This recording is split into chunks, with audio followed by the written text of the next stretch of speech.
Hello listeners. Welcome to another podcast on world history.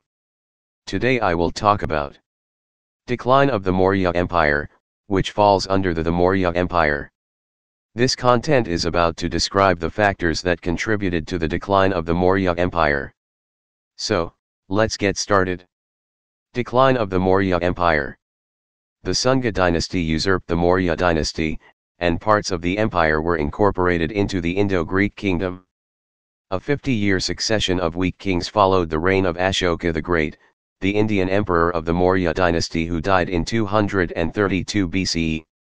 As Ashoka's highly centralized government lost power, the Maurya Empire lost control over its territories. The different cultures and economies began to break apart, although the kings maintained Buddhism as the state religion. Sungaku and rule. Brihadratha, the last ruler of the Maurya dynasty, was assassinated in 185 BCE.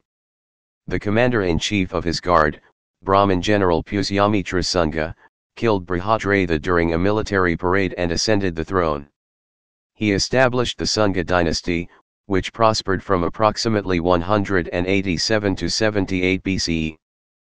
Pushyamitra was succeeded after 36 years by his son, Agnimitra, beginning the dynasty of 10 Sunga rulers overall. They conducted wars with both foreign and indigenous powers, including the Kalinga, the Satavahana dynasty, and the Indo-Greek kingdom. The Sungas were succeeded by the Kanva dynasty around 73 BCE.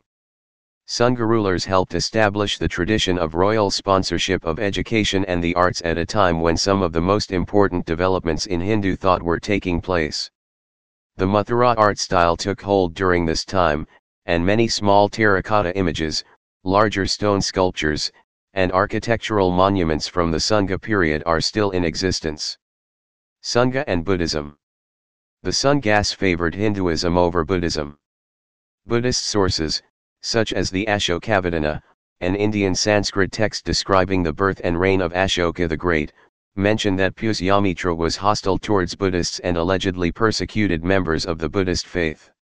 A large number of Buddhist monasteries, called viharas, were allegedly converted to Hindu temples in such places as Nalanda, Bodh Gaya, Sarnath, or Mathura. Some historians argue, however, that Buddhist accounts of Sunga persecution are largely exaggerated. Indo-Greek Kingdom. In the east, the fall of the Mauryas left the Khyber Pass unguarded, and a wave of foreign invasion followed. The Greco-Bactrian king, Demetrius, capitalized on the breakup and conquered southern Afghanistan and parts of northwestern India around 180 BCE, forming the Indo-Greek Kingdom. The Indo-Greeks maintained territorial holdings for about a century in the Trans-Indus region, in what is now Pakistan and parts of central India. Demetrius, who lived from 175 to 140 BCE, founded the city of Sirkap, combining Greek and Indian influences without signs of segregation between the two cultures.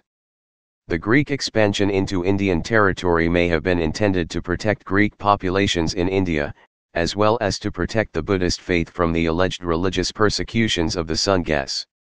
Demetrius was succeeded by Menander, who conquered the largest territory and was one of the most successful Indo-Greek kings.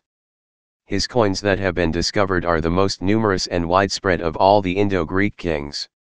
According to Buddhist literature, Menander converted to Buddhism and is sometimes described as the Milandapanha.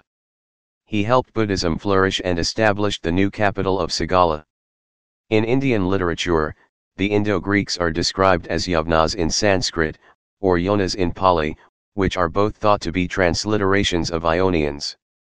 The Buddhist scripture, Majjhima Nikaya, explains that in contrast with the numerous Indian castes, there were only two classes of people in Indo-Greek culture, the Aryas, translated as the masters, and Dasas, the servants.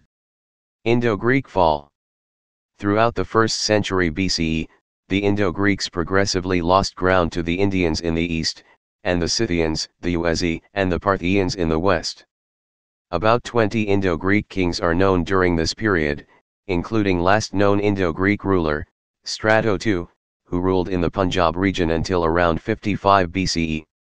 Thank you for listening. Don't forget to check out other tracks as well.